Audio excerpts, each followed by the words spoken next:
Hi, Nam, have you seen the news today? Not yet. What interesting thing happened today? A famous Hanoi noodle shop just opened here. Oh, really? What kind of food do they sell?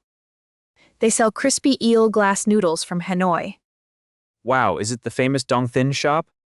Yes, exactly. How do you know that name? I ate there many times when living in Hanoi. That is amazing. Is the food really good? Yes, it is delicious and very famous. People say it won Michelin Awards 3 years. That is true. It is a legendary restaurant. The article says they waited 10 long years. Why did they wait so long to come south? The owner was worried about the different taste. Ah, people in the south like sweeter food. Exactly. Northern food is usually more salty. Did the owner change the recipe for Saigon? No, he kept the original Hanoi flavor.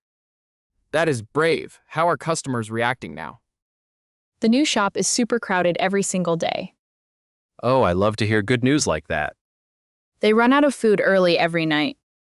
What time do they usually close the doors? They close before 8:30 in the evening. That is very early for a noodle shop. Late customers have to go home with empty stomachs. I feel sorry for those hungry late visitors. Long lines of people stand outside waiting. It sounds like a big food trend now. Yes, videos of the shop are everywhere online. Social media really helps small businesses grow. Many office workers go there after work. Families also visit to try the Michelin noodles.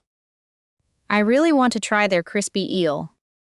Deep-fried eel with glass noodles is the best. They also serve soft eel broth, right? Yes, both types of eel taste wonderful. Do you think we should go there tonight?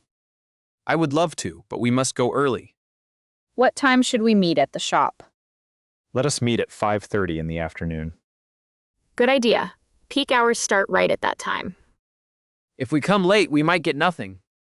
I do not want to leave with an empty bowl. Me neither. Food sold out quickly is always fresh. I am curious if Southerners like the broth. Good food always connects people from everywhere. That is a very nice thought, my friend. Eating together makes any meal taste better. I will call a taxi at 5 o'clock. Perfect. I will wait for you outside. Don't forget to bring your appetite today. Haha, my stomach is already making noises. See you very soon at the noodle shop. See you soon. I am so excited for dinner.